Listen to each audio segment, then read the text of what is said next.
Silent Hill F nos presentó una estética completamente nueva, un Japón rural de los años 60, tan hermoso como inquietante. Desde que lo vimos por primera vez, una sola cosa quedó clara: estábamos ante algo que rompía los límites conocidos de la saga, y con esa revelación nació una pregunta inevitable: ¿por qué Silent Hill F ocurre en Japón? Para responderla es necesario observar algo que muchos pasan por alto. Silent Hill como fenómeno no siempre ha estado confinado al pueblo maldito que le da el nombre. En Silent Hill 3, por ejemplo, acompañamos a Heather y su padre Harry en una ciudad cuya ubicación nunca se menciona con claridad, pero es evidente que no están en Silent Hill. Aún así, ahí también se manifiesta el otro mundo. Silent Hill 4 The Room ocurre en Sodashfield, otro sitio fuera del pueblo, donde la corrupción de la realidad se abre paso. Y Silent Hill Homecoming nos traslada a Shepherd's Glen, una localidad con su propia historia de oscuridad y pactos malditos. Todas estas ciudades comparten una característica: están muy cerca de Silent Hill, son vecinas de la tragedia. Pero las nuevas entregas han empezado a romper esa lógica. Ahora vemos que la maldición puede manifestarse incluso en lugares muy lejanos: Japón, Noruega, Alemania. Pero con Silent Hill The Short Message, esta expansión de la pesadilla se vuelve más clara. Por primera vez se menciona directamente lo que ahora se conoce como el fenómeno Silent Hill, una anomalía que ya no pertenece solo a un lugar, sino a una experiencia psicológica y espiritual que se manifiesta allí donde el sufrimiento se vuelve insoportable. Este concepto aparece en un documento que podemos encontrar dentro del juego. Allí se explica que desde la pandemia de COVID-19, los suicidios han aumentado de forma alarmante en todo el mundo.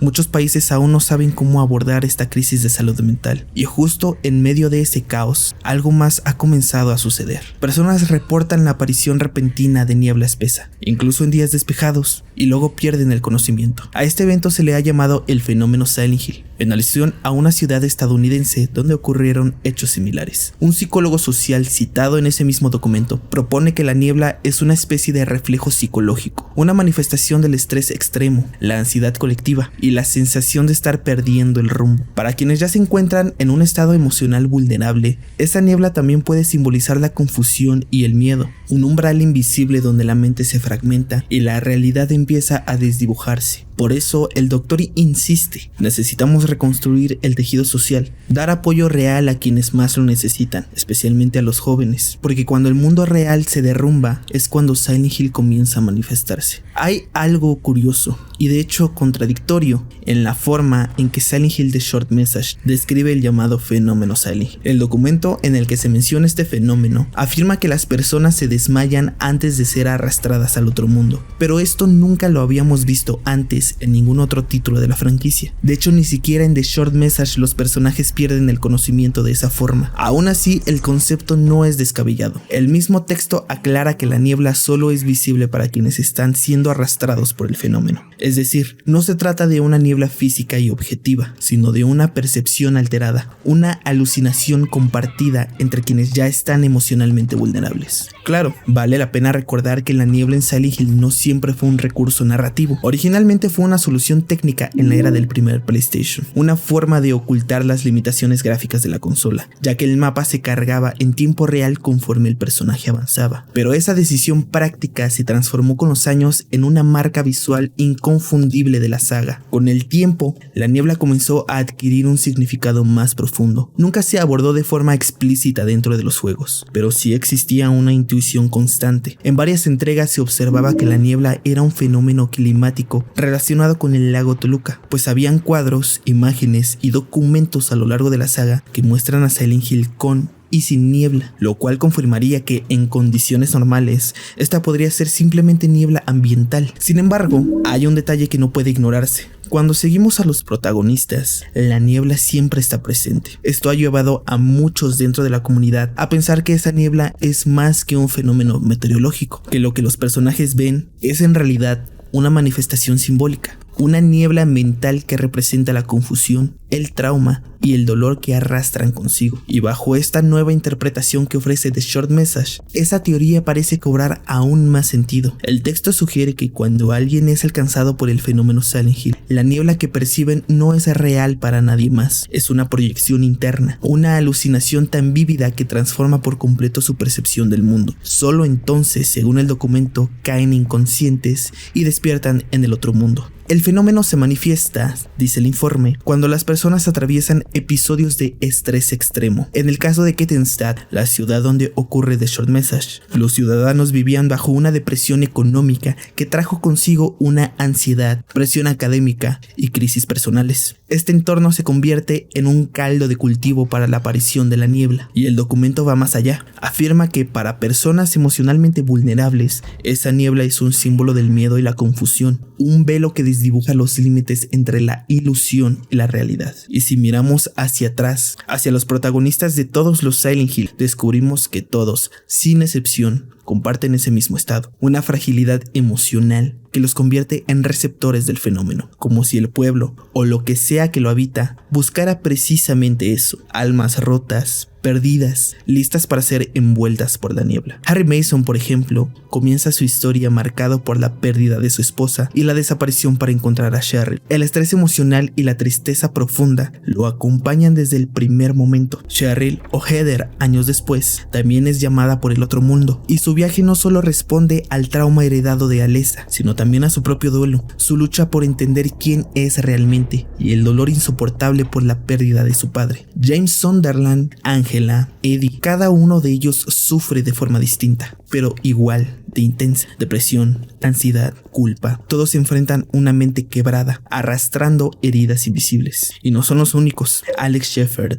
Travis Grady, Murphy Pendleton, cada uno cargaba con un peso emocional que los hacía vulnerables. Todos atravesaban momentos de crisis, de miedo, de negación o remordimiento, y de algún modo todos ellos terminaron atrapados por el otro mundo. Sin embargo, a pesar de que esta teoría encaja con muchos protagonistas, aún queda una contradicción evidente. ¿Cómo es posible que algunos personajes se cruzan en el otro mundo sin haber perdido el conocimiento? Cheryl, por ejemplo, nació en ese mundo alterado, y Laura, quien no tenía acceso a él, se encuentra con James en el Hotel Lakeview. ¿Cómo se explica eso si el documento de Short Message plantea que las personas deben desmayarse para ser arrastradas? La respuesta quizá no está en el fenómeno, sino en el propio pueblo. No podemos ignorar un hecho crucial. El poder de Silent Hill es real, es el único lugar especial, un punto donde las leyes de la mente y la materia parecen fundirse. Desde antes de que existiera el concepto de otro mundo, los nativos americanos ya reconocían que allí ocurría algo diferente. La piedra naquijona era usada en rituales espirituales para contactar con sus ancestros. Silent Hill siempre ha sido un territorio de puertas abiertas entre planos. Por eso era conocida como el pueblo de los espíritus silenciosos. Pero con el paso del tiempo, ese poder cambió, o mejor dicho, fue corrompido.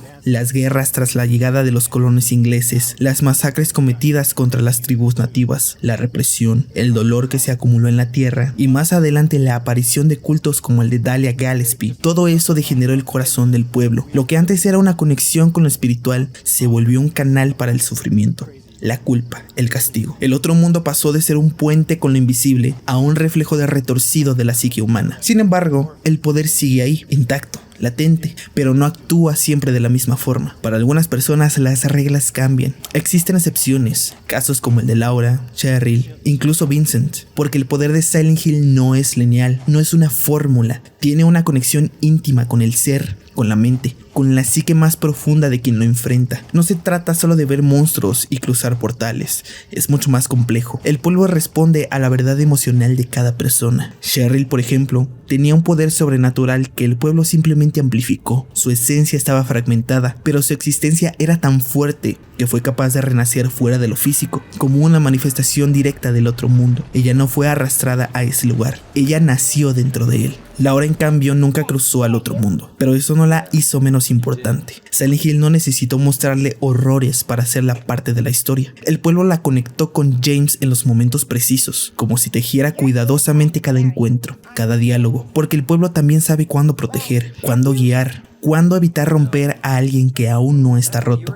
Y con eso volvemos a la idea de los desmayos. Tal vez The Short Message no esté proponiendo una regla, simplemente está revelando una forma más de entrar. Y no es descabellado pensar que James, Harry y muchos otros sí perdían la conciencia antes de cruzar al otro mundo, solo que cada uno lo hacía a su manera. James Sunderland desciende por agujeros imposibles para entrar al otro mundo, agujeros profundos, muy oscuros, agujeros que no existen en la realidad, pero que para él eran la única puerta. Heather sufre migrañas intensas antes de cada transición, igual que Anita. Henry Townsend, cada vez que regresaba, aparecía en su cama, como si nada hubiera pasado, como si todo hubiese sido un sueño. En Silent Hill Origins, la madre de Travis Grady era víctima de episodios de disociaciones tan intensos que su mente quedó atrapada en lo que llamaba el mundo espejo, y los documentos del hospital eran claros. Ella ya no vivía en nuestra realidad, su mente había proyectado una dimensión completamente distorsionada, una donde las reglas eran las del otro mundo, y Travis, su hijo, eventualmente también cruza esas mismas fronteras. Por supuesto, ninguno de ellos era consciente de estos desmayos. Para James, Heather, Henry o Harry, el mundo simplemente cambiaba. Las paredes se respiraban, los pasillos se retorcían, el cielo se tornaba oscuro. La transición nunca fue explícita. No había una alarma, una advertencia, solo un parpadeo y el infierno ya estaba ahí.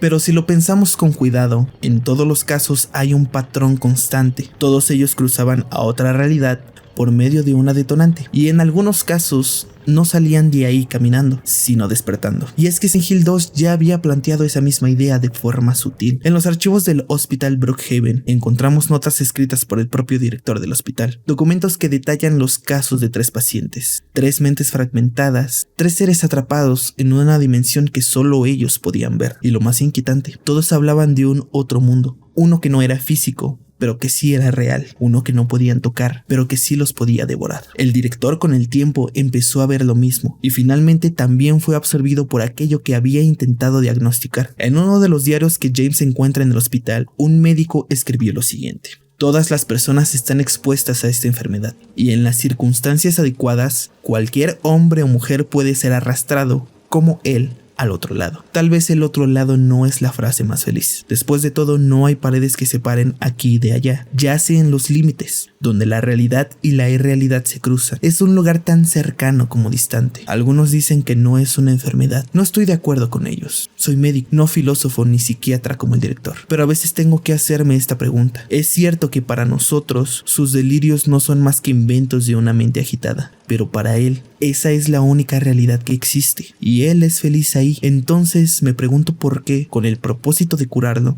tenemos que arrastrarlo con dolor al mundo de nuestra propia realidad. Lo que une estos documentos con el fenómeno es la idea de que el otro lado no es un lugar físico, sino un espacio psicológico al que cualquier persona puede ser arrastrada cuando su mente no puede sostener la carga de la realidad común. Sin embargo, surge otro problema. Se entiende que en Silent Hill ocurrían todos estos eventos porque el pueblo tenía un poder especial que nadie conocía realmente y que jamás se había podido explicar. Con el paso del tiempo, ese poder se volvió negativo debido a la colonización inglesa, sus guerras y los cultos. Por eso surge la pregunta, ¿por qué en lugares como Alemania, Noruega o Japón también se presentan estos eventos? ¿Son lugares parecidos a Silent Hill con un poder desconocido o están de alguna manera influenciados por el pueblo? Para esto, Hiroyuki Owaku, una figura clave del legendario Team Silent, declaró en el libro de las Memorias Perdidas que el fenómeno del otro mundo es exclusivo de la ciudad de Silent Hill, pero también afirmó que puede manifestarse fuera de ella si existe un poder único que lo permita. En Silent Hill 3, Claudia Wolf, quien era la nueva líder del culto,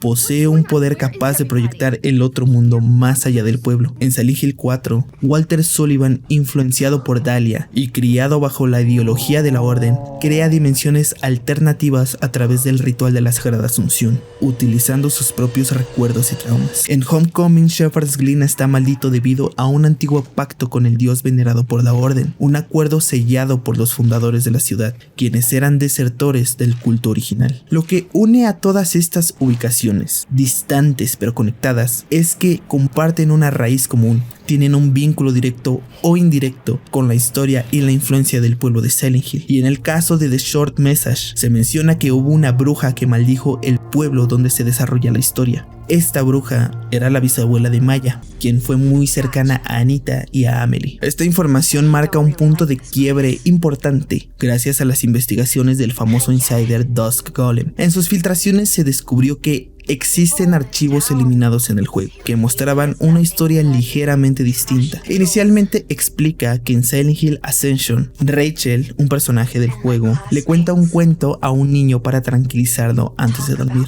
Le habla de un castillo de piedra, un lugar tan fuerte y protegido que ningún monstruo podía entrar. Ese castillo, le dice, es como la iglesia donde se refugiaban, un lugar seguro en medio del horror. Pero ese castillo de piedra no era solo un símbolo en el cuento. En los archivos del juego descubrimos que era una referencia directa al edificio de departamentos conocido como La Villa, el núcleo silencioso de los horrores que marcan la historia de Kettenstad. Los documentos nos revelan que, aunque el culto de Silent Hill había perdido fuerzas con los años, un evento no revelado, lo hizo resurgir. Buscaban expandirse, y en esa era moderna comenzaron a utilizar internet y la radicalización política como su nuevo método para expandirse. Todo comenzaba con manipulación, con palabras suaves envueltas en promesas de redención. Se hablaba de purificación, de limpiar Kettenstad de aquellas personas que no compartían la ideología del grupo. La promesa era tentadora, una ciudad en paz, libre del conflicto interno, un nuevo comienzo para todos. Y Kettenstad, sumida en la desesperación, se aferró a esa idea. Esa supuesta purificación, sin embargo, era una máscara. Las personas que estorbaban no eran convencidas ni reeducadas, eran sacrificadas en silencio, una a una, dentro del castillo de piedra. Pero el objetivo real de la orden no era traer paz, nunca lo fue. Lo que buscaba era expandirse, ganar adeptos, llevar su oscuridad más allá de Silent Hill. Y lo lograron, disfrazando el fanatismo de salvación y envolviendo la muerte en el lenguaje de la esperanza. Lo único que necesitaban era un terreno fértil, un lugar donde lo sobrenatural ya hubiera echado raíces, y Kettenstad era perfecto. La ciudad había sido maldecida por una bruja, la bisabuela de Maya, y su atmósfera estaba cargada de angustia, de sufrimiento y soledad. Así fue como el culto se infiltró entre alumnos, profesores e incluso el chico que salía con Maya.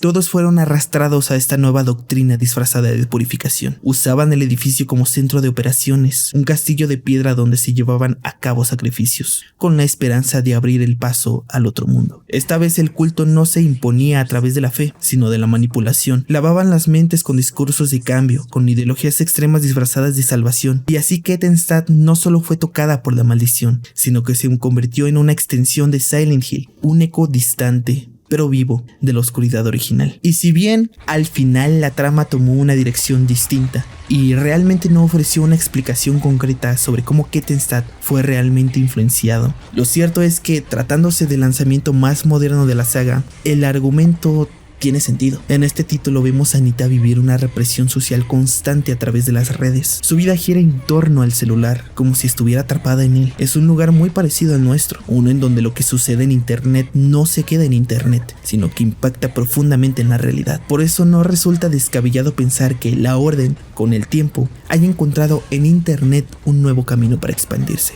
Sin embargo, queda la incógnita de cómo se integrará todo esto en Silent Hill F. No hay una explicación clara de por qué este nuevo título se desarrolla en Japón, ni qué relación guarda, si es que existe, con la historia de Silent Hill. No parece haber una conexión directa con la bisabuela de Maya, porque la bruja maldijo Kettenstad, sí, pero aún así es difícil ignorar el linaje. No creo que sea una simple coincidencia de que Maya tenga raíces japonesas y que F también se sitúa allí. Las épocas tampoco encajan del todo. La bruja murió en Alemania en 1947 y los eventos de Silent Hill F ocurren a partir de los años 60. Pero a pesar de todo, hay algo indebatible. En Japón también existe una energía sobrenatural. Así que si la historia sigue el mismo camino que The Short Message, todo encajaría. El fenómeno tendría coherencia y lo que comenzó como una maldición personal terminaría convirtiéndose en algo más grande, en algo que se expande como un virus invisible e imparable.